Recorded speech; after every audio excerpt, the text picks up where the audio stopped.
musuporta sa atong kausa para sa nasod. Ug padayon kita nga musuporta sa mga Duterte kay sa mga Duterte man nato kay human ang tarong nga liderato. So padayon lang tang peaceful lang, non-violent na support, dili ta mo supak sa balaod kay magpaabot ta sa 2028 atong pulihan, atong ibutar ang tarong nga leader na hopefully dagan gyud si Muslim leaders, Hizmat Organization, Green Club, RDS Rodrigo Duterte supporters, Cebu for Duterte, Maharlika Group, Cebu Alliance for Duterte 2028, UDS, United Duterte supporters, Ilusang Pagbabago, Lead Organization Incorporated Pinoy, Bukbong ng Agila, Baisog Region 7. Thank you all for answering this call to gather as one people in prayer. To formally open our gathering tonight, we call event convener Mrs. Cathy Cortez Maloya for the opening and welcome address.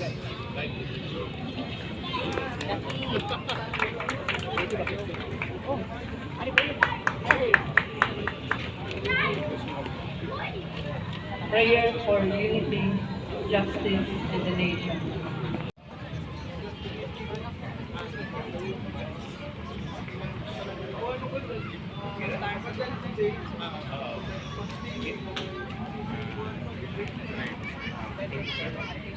So let us bow our heads and open our hearts in prayer.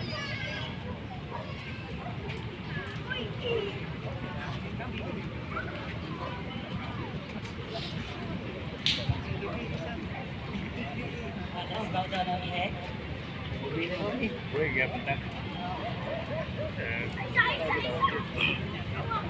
Abayang muwa, among anahayang, anahayang, anahayang. Creator of heaven and earth, source of sovereignty and truth, Father God, we thank you. Nagpasalamat kami kanimo sa kinabuhi sa tanang lumad, tanang tribo, tanang katutubo, tanang pamilya, tanang tao nga naa diri karon sa laing parte sa kalibutan. Ug nagpasalamat kami kanimo among amahan. Na naginawa pa kami karon ang kinaglaban para sa hustisya sa among igsuon nga si Raja Vijaya, Tatay Digong Rodrigo Roa Duterte. Amahan, taga-ipa siya ang taas na kinabuhi na makalakotay siya. Ukiyahi intaw ang mga foreign na maestrado na makasabot sila nga wala sila jurisdiction sa among igsuon. Ug nagapasalamat kami sa gihatag nimo namo mga katungod sa among dugo, Diyos Songquinis, o katungod sa among yuta, Diyos Soli, sa tanang birthrights, inherent rights, na tanang tawo, tanang lumat, tanang tribo, tanang pamilya, hinaot na makasabot ni ining among mga katungod, ug dili ni mawala hangtod kami mawala diri sa kalibutan ug ipasa kini sa mga sunod na henerasyon. Among amahan kani among ipangayo sa ngalan sa imong nag-inusarang anak, among Mesaya, Yawashai, Anulhayaw, Alawayam, Yada. Amahan, nagtampo kami. Ug nagpasalamat kami nakarugas sa katagaan pagbigayon ug panahon ang sa anniversary sa paghandle nato sa pagmamilan daghang salamat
nagaakan sila. Sa ilang mga panahon, kami na naging fight for this. Kanagayran mo sa among pangulaundan, akan mo sa among pangulaundan, gayran mo kami sa tagaan lang among buhaton. Kung sa karoon na among himo, makasabang kami, makalibay kami, magtatay ko. Nagsasagsa kami mga grupo, nagsasagsa kami mga tao. Purpose in making this organization, each of us has a purpose, but within our heart is the love of Tatay Digong. Makulan yun na siya ang among idol. Makulan na siya ang ikampay.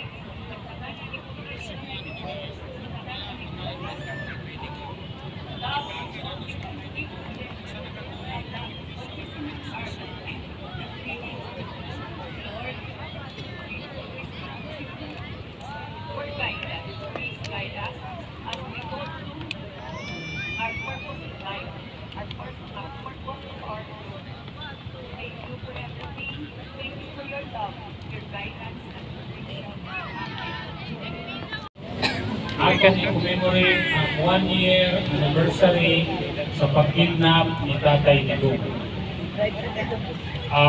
Siguro, kung amang Tatay Digong sa prisuhan, di man niya makita nga nakahiusata, no? Pero ang pinaka-the best na ito mahimo, ipakita na ato bighapon sa Gipanga, wa na ito kalinti na siya sa atong matago sa kakasing-kasing. Ako gitahasan ko karon pag-share kaninyo akong kasinatian kang Tatay Digong. For 5 years, 2020, sige na kong sulat kang Tatay Digong. In fact, 2013 pa lang, nagsuwat na ko sa iyahana.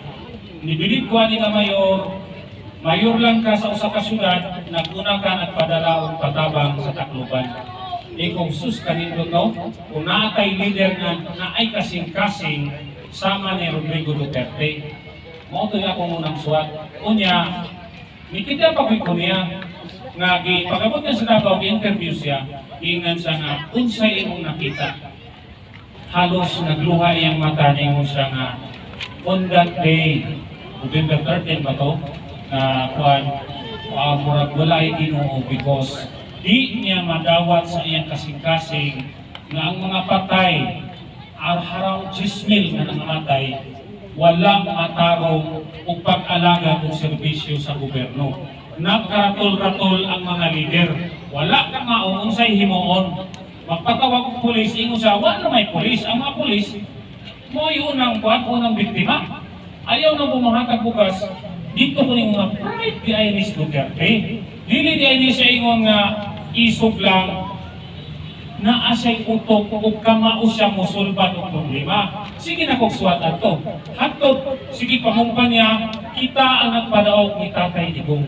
Walay barangay captain, walay mayor, walay gobernador nga ingon na ako'y nagpadaog dili. Ang mga tao, tungod kay naay mga testimony gikan sa Davao, niingon sila, ganas Digong, naay usa ka architect, ganas Digong, wag na mga yung bisan 5%. With ang gihimo nga kining standard, maabot 30%. So, nagbalik-balik ang mga testimony sa mga tao na nakaila kinsa si Tatay Digong, nagkaroon o ganang mass movement.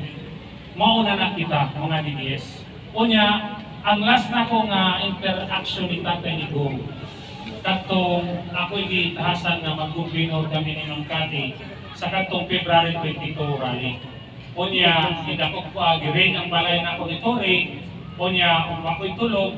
Pero pag abot dito sa stage, ingon si Tatay Digong, pasultiya si Jonah Binis for at least 10 minutes. So, akong isulti, diunsa ko grade, kung nahibaw ko nga vlogger ko, itira ko kay sakit na sa tanunod kay ang atong sulti ka matuuraman. So, pagkahuman ako sulti, ingon sa Tatay Digong nga, paniya si Jonah Binis kay akong istorya ko. So, nakatubang mi, yung sa akong sa may nahitabo, ipanarate ko niya, Kunya, iyan itambagan. Mauni ang atong legal strategy. So, nahimo na ko siyang for a while, abogado na ko siya. Iyang mura siyang amahan na naminaw. Kunya, itutok igong tatay ni kong luya na siya nga iguang o gamay man siya kay iguang naman. Pero ingon ko, wow, he is my hero. Kunya, at that time, kami nagkatubangay. Tao lang sa tatay ni kong dunay kasing-kasing na tinuod paghigugma sa mga Pilipino. Ordinaryong tao lang sa tatay ni kong na dunay tinuod nga kaisog, himuon ang sakto ug way o kahadlok kung unsay reaksyon sa mga demonyo ug mga kawatan, bahala og pagtyon ug ihaw siya. Mao karon nga di sila kasabot nganong mga diniis mura man mo kulto, nganong mura man ninyo Ginoo si tatay Digong. Tungod kay ang mga Pilipino uhaw sa tinuod nga leader nga dunay gugma, dunay sakripisyo ug andang mamatay para sa kayuhan sa mga Pilipino. Busa kita karon nagkahiusa dili lang diri nasa dito sa Lapu-Lapu, naa sa Paris, sa Iscario, naa sa Davao, naa sa Manila, halos tanan isla adunay mga candle lighting. Because ang mga Pilipino wala nakalimot ug nangandoy pa nga hinaot unta aduna pay mga Duterte nga sama ni Tatay Digong nga mopalambo ug magpangga sa mga Pilipino. Kay ang mga Pilipino gipanamastamasan, gidaog-daog, gipangwartahan, gidisrespitar o giabuso sa mga kawatan natong mga lider. So mauna nga niya ta karon atong ipakita tibuok nasod nga ang mga Pilipino naghigugma kang Tatay Digong, naghigugma sa mga Duterte, dili tungod kay naa sila ipaborgihatan nato, kundi sila ang nagpakita o tinuod na gugma sa mga Pilipino. Muna, moingon ta, bring Tatay Digong home. Hinaot unta nga makagawa si Tatay Digong. Pero hitaw ta nga ang mga demonyo ilang pungan. Pero ang kasing-kasing ni Tatay Digong ug ang iyang mga pagtulunan na nasa atong kasing-kasing. Muna, dili ta maundang, maghiusa ta para sa atong nasod o para sa mga Duterte. Daghang salamat. Dili lang siguro gitawag nga pamalikas. Ipasol pa rin mo itong mga dito, di ba? Muna na itabong Tatay Digong. Usa ka amahan sa nasod nga kanang nagsakripisyo. Kaya usahay kini atong mga politiko, teknikal pa. Di kumutabang kay ni patrain ang mga OFW. Kung sa ingon ni Tatay Digong, pangawag mo ng eroplano, iuli na ang mga OFW. Maunay tinuod na leader. Figure of speech ang pangawag. Kaya siyempre, abogado ba yan itong Vatican? Pero kanayang mga figure of speech is to kanang i-exaggerate para masabtan sa iyang gisogo nga kung pwede ka mangawat, hala pangawat, anak nga importante iuli ang mga OFW. But not necessarily mangawat. Ingon ana siya ka genius nga kung musugo kanang mahadlok yung mga kurakot kaya siya pagpaiko kayo. Diba? Siya nagkakaniato ang mga pulis na mga Malvinto. Pag magpinalito sila, bisang wala sila nakita, parang labas si Nas Duterte. So, ang kaisog ni Tatay Digong, sama na siya. Anak, kanta na rin.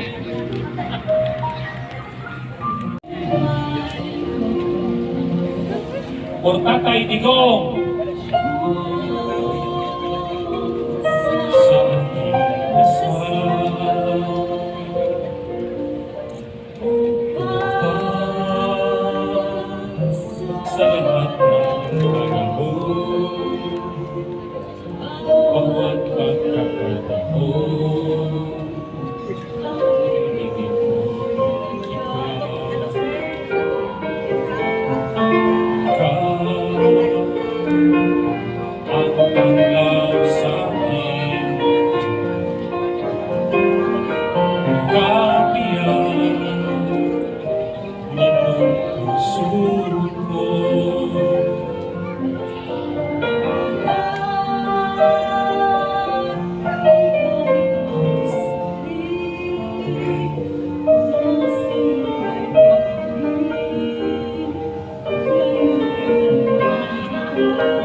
upang muli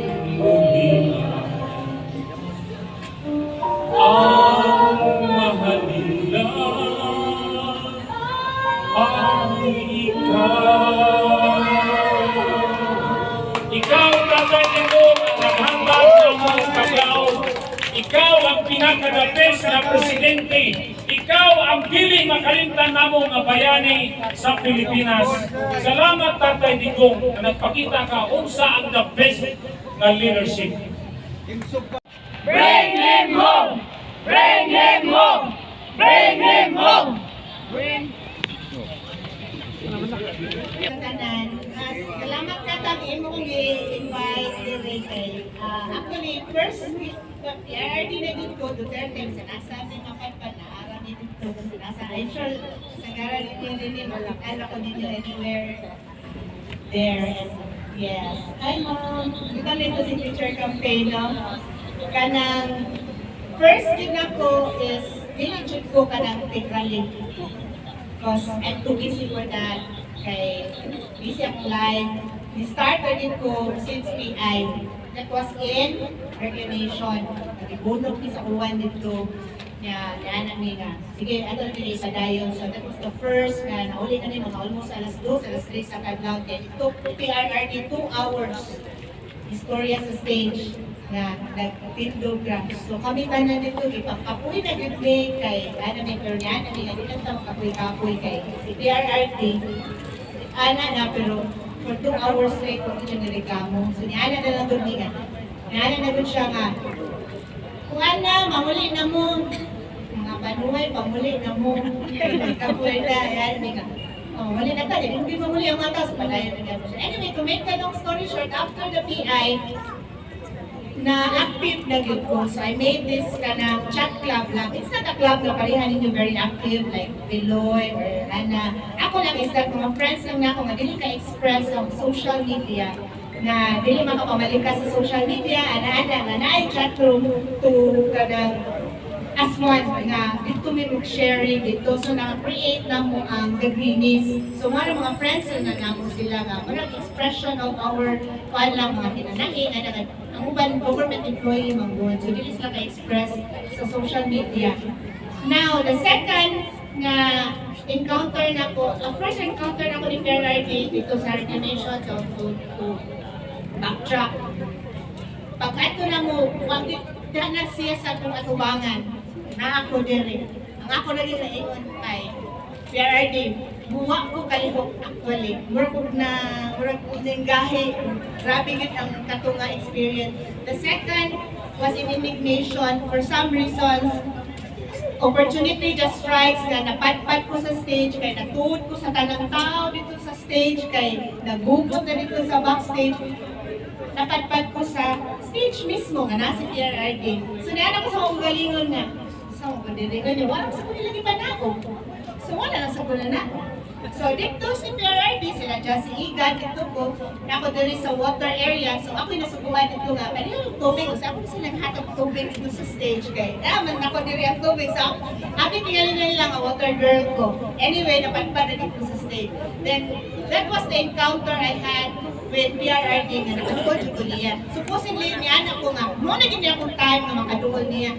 So I hugged him, supposedly mo anak ko niya nga, PRRD, daghang salamat sa imuhang mga gipamuhat sa Pilipinas, anak. Kunya na starstruck naman po ko, nanggahi ako dito. So, naanan ako, PRRD, daghang salamat, nagsyagit naman ko dito sa stage. Nag-anaanan naman ko dito, naanan naman ang guard.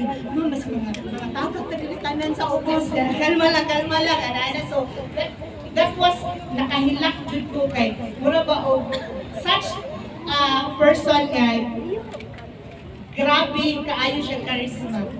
Yes. When you meet him in person, makaana siya ka mura man siya og saint, living saint ba. So pag-ana na ko nang ko nakakuan, so that was the one for the books for me. So since then, PRRD na ko, akong support is really there na in spirit, in physical. Kung na ako'y time, I really join mga inani. So, I hope sa 1 year, this March 11, today, nga 1 year siya sa The Hague. It's really disheartening for everyone na our beloved Tatay Digong is still there. So I hope we will continue to pray and storm the heavens that he will be back miraculously. Kay I know this is political, and since it's political, we cannot, when it's beyond our control, it's always it's the control of the other side of the world. So I hope we will start. I am not a religious person, but I believe in the trust of faith that I hope one day we all wake up na wala ka nga, uy, naabot sa PRD. That kind of dream, that kind of nga, nagkabiyay si PRD, hallelujah, hallelujah. So, still we continue to pray that there's always miracles somewhere out there that we don't know. So, ako din man sa pagpakuan, every day, I always include him in my prayer. Pang last lang noon siya, no? Kaya itong mga prayer, kasi mga family, or ano, pero siya, mga na ka nga, magawa sa siya. Then, he will come back sa Philippines alive. So, I hope we continue to pray and support, and of course, support sa nato si Inday Sara 2028. So, solid na makitang tanan. So, wala din ang prayers, and thank you for you. Palangdon na paila. Kanina nandito ako sa mga sulti nila about the encounter ni Tatay Digong. So 2015, nag-start kami sa kampanya. Kami ni Tate, si Winley, folks, si Mayandoy. Kami maoy Duterte campaign team din sa Cebu. So, nakahibalo rin kami unsa si Tatay Digong, unsa ihang pamaagi, unsa si kamaayo. Muna sakit kayo sa amuang buot na human sa ihang termino, idakop siya, idala siya dito sa laing asod.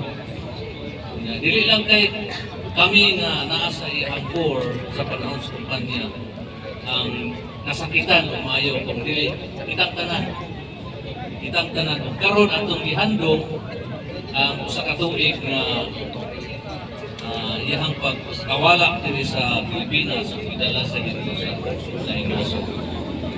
So salamat gyud ako ang atong suporta kang Tatay Digong magpabilin hangtod sa 2028 na ato suportahan na kung pananglitan ano na may laing Duterte sa 2028 atong suportahan. Kami kanunay mi nga magkuyog ni Tatay Digong sa panahon sa kumpanya o katagsan na namin magkita sa wala kita siya sa posisyon. So last na po nga istorya natong indignation rally sa Mandawi. Dito kami sa holding area, kami ni Winley, si Capsik, John Pasco, ako, o si I think si Mayor Mike na. So mauna ang nasakit tayo nga mauna na ito'y last na mo nakita. After ato, inakop naman siya. So, daghang salamat sa inyong pag-anhi o ginaot ka magpadayon ng atong pag-ampok na kadaan siya o lingkod na panglawas bisan wala siya din sa Pilipinas. Daghang salamat o may gabi kaninyong tanan.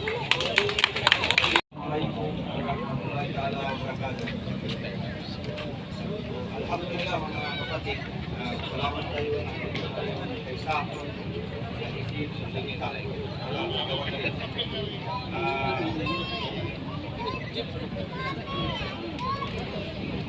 Tayo sa kanyang Panginoon, Diyos, at tawag natin ang Allah, tawag ng Jesus Christ, tawag ng mga ila. Ano pa man yung pangalan, basta siya ang Diyos na Diyos. siya ang hinihingi natin. Sana yan ang ating mga wish. Anuman ang ating kapayapaan dito sa mundo. Al-Fatiha. Bismillahirrahmanirrahim. Alhamdulillahi Rabbil Alamin. Ar-Rahmanir-Rahim. Maliki yawmiddin. Iyyaka na'budu wa iyyaka nasta'in. Ihdinas siratal mustaqim. Siratal ladzina an'amta 'alaihim ghairil maghdubi 'alaihim waladdallin. Amin.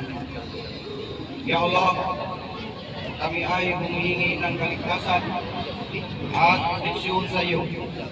Iligtas mo kami mula sa lahat ng panganib at sakuna.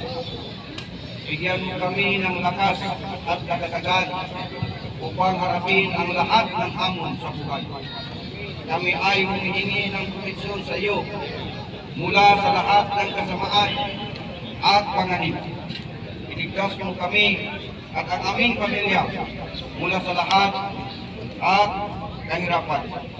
Bigyan mo kami ng kaligtasan at kapayapaan dito sa mundo at sa kabilang buhay. Ya Allah, kami ay humingi ng kapatawaran sa lahat ng aming mga hindi nakakayanan at pagkakamali. Linisin mo kami mula sa lahat ng pagkakamali at bigyan mo kami ng lakas upang gawin ang mga mabuting gawa. Kami ay humihingi ng proteksyon sa iyo mula sa lahat ng mga fitna at tukso. Bigyan mo kami ng pagtitiyaga at katatagan upang harapin ang lahat ng mga pagsubok. Ya Allah, kami ay humihingi ng kaligtasan para sa aming mga sarili, pamilya, sa lahat, at sa aming bayan, lalo na sa aming minamahal na Pangulo Duterte at sa kanyang anak, Sara. Ligtas mo kami mula sa lahat ng panganib. Bigyan mo kami ng kaligtasan at kapayapaan dito sa mundo at sa kabilang buhay. Rabbana atina fid dunya hasanah wa fil akhirati hasanah wa qina adzabannar. Wa sallallahu ala sayyidina Muhammadin wa ala alihi wa barik wa sallim. Alhamdulillahi rabbil alamin. Allahu Akbar. Allahu Akbar. Allahu Akbar. Allahu Akbar. Allahu Akbar. Sir, sa kamot. Lungan na tanan. Okay. Sa mga 18 Camarines, we understand how hard it is yung mga ginagawa niyo. Pero kami dito sa Cebu, we are behind you. So, kita tanan, We are support you. suporta kami mga Bisaya ninyo sa inyong naiso o ang inyong pagmahal sa atong nasod. Buhay ang 18 Marines! Mabuhay! Mabuhay ang 18 Marines! Mabuhay! Mabuhay si Atty. Baligod! Mabuhay! We support 18 Marines and Atty. Baligod! Mabuhay! Mabuhay!